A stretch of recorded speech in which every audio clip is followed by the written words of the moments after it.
Okay, so after seeing the Five Nights at Freddy's movie, which is a film that has been in production hell for nearly a decade, really.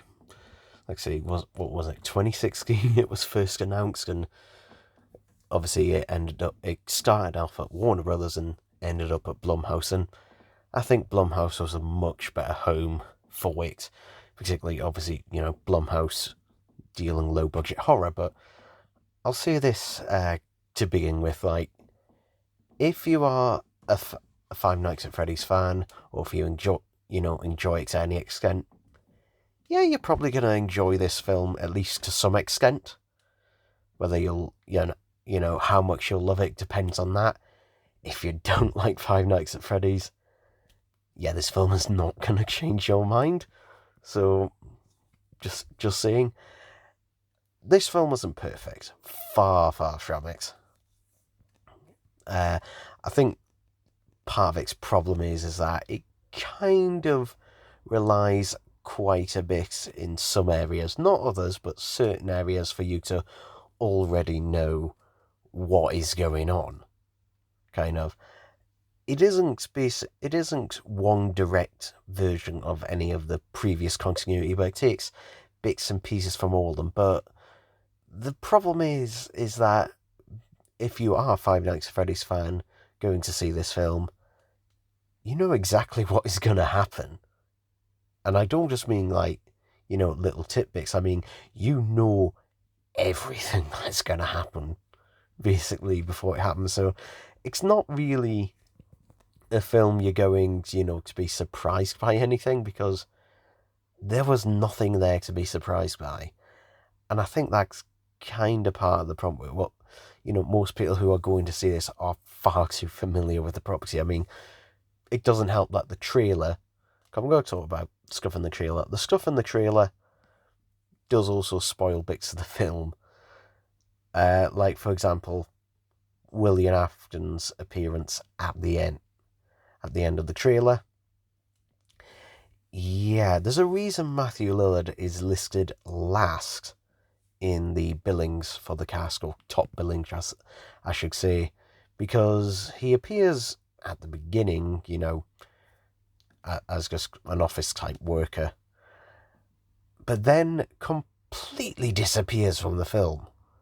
He completely disappears from the film until the very end, where we get that bit in the trailer where we see, well, he's not Springtrap yet, but we see, him walk out as William Afton in the rabbit suit. So yeah, you kind of know what is going to happen. The problem is that it doesn't really pace it that well, and I'm wondering if there's deleted scenes. Well, there probably will be, because obviously there was the initial rumour that this was going to be a 3-hour film, and there was going to be a lot of flashback stuff in the film, and there really isn't.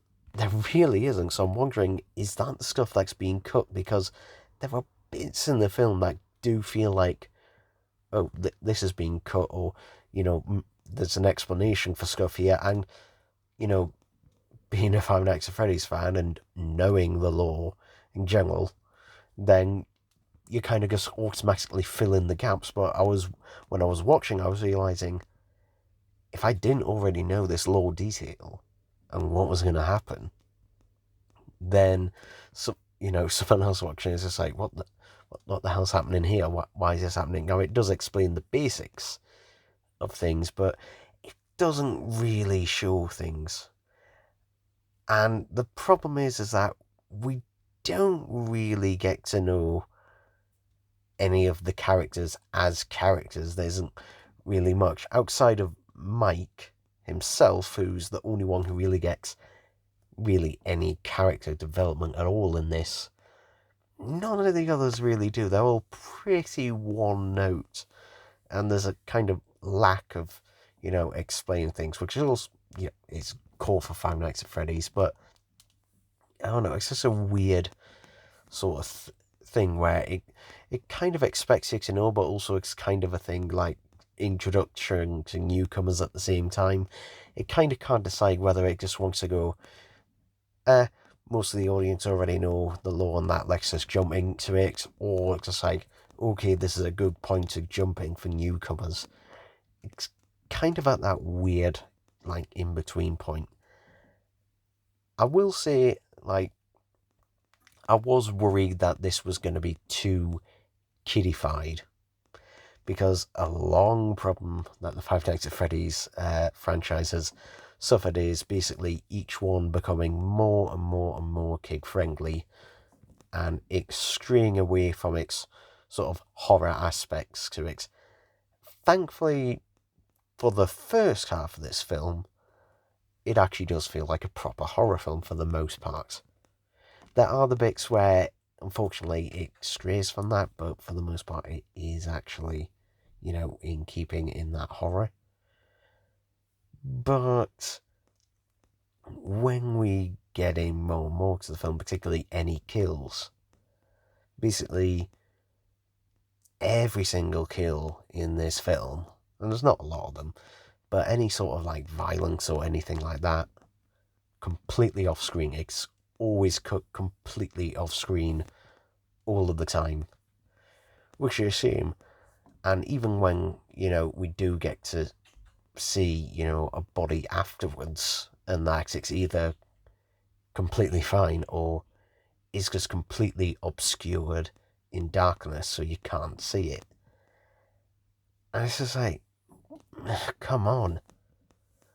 I know in the US this is PG-13, but here in the UK, for some reason, I don't know why, but in the UK it is 15 for some reason. I don't know why. This could have been a 12 really easily. So yeah, I don't know why it's 15. And for those who don't know, in the UK, technically, legally, you have to be 15 to watch this. Like, even if an adult accompanies you, legally, you've got to be 15 to watch this. Which I really don't know why. Because it is pretty tame. Like, if it was a 12, it would be, pushing that rating maybe a little bit. But at 15, this is far too tame to be a 15. I don't know how it works in that in the US, but, like, this is very tame in that. And I don't know, I think the problem is also, the more we get to see the animatronics and that, it has the problem of the less scary they become. Like, they become less of a threat far too quickly. Like, they become basically completely too docile far too quickly.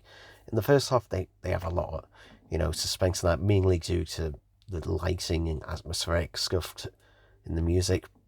But in the second half, they're just shot far too plainly after that. And I know it's the fact of, oh, well, you know what they look like now, but still, it just loses that aspect to it. It just completely loses that aspect to it, unfortunately. And I think the whole William Afton thing just feels a little bit too tacked on. Like, this film is an hour and 49 minutes. And William Afton as the killer doesn't appear until an hour and 33 minutes. So if you're hoping to get more of him in this, nah. Like, he's, as I said, barely in the film. Barely in the film. And yeah, it's just a bit annoying that there's no sort of build up to it, to be honest. Like, they could have had a bit more of Matthew Lillard in there, and maybe some hints and stuff like that thrown in, but no, it's just basically just revealed right at the end, and I think it's meant to be a surprise to the audience, but the audience is most likely already going to know this, so there's no sort of build up to it or hints at it for an audience member who didn't know. So by then they're surprised, but they've probably also forgotten who that character was by that point. And for the audience member who does know, well, they're just waiting for it to happen. They're waiting for that reveal. So yeah, it is a shame, and it's also pretty bloodless. Like, there's a tiny bit of plum places, but yeah, it's also a pretty bloodless film than that as well. Where it's just like, okay, there should be blood here, but there isn't. Or there's only the tiniest, teeniest, tiny amount.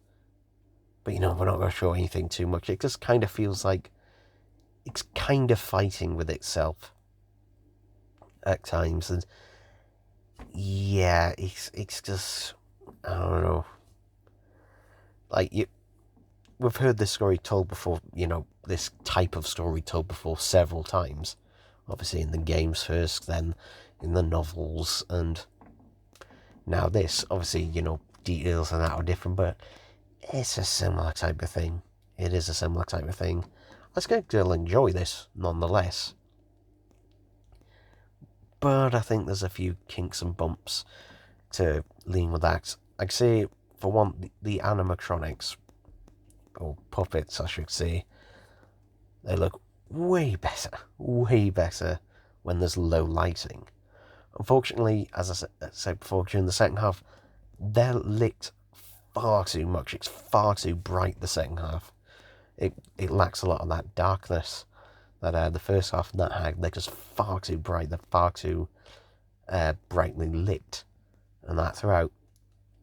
For those who are concerned about the red eyes, they barely have the red eyes in the film. Yeah, there's only a few scenes where they have the eyes red, or orangey red, whatever you want to call it. So, yeah, for the most part, the eyes are mostly standard throughout. So, yeah, it just feels, it'll be interesting to see, hopefully when this gets a physical release, whether there'll be an extended cut for it, or maybe it'll be like an It Chapter 2 thing, where the extra footage and that and flashbacks that was meant to be in the film will be left for the sequel. Who knows? And, I imagine this film is probably going to do well. It's released around the right time for Halloween. It's obviously going to have a lot of kids and that going to watch it, although in the UK they're physically not going to be able to go watch it. Unless they watch it on Peacock.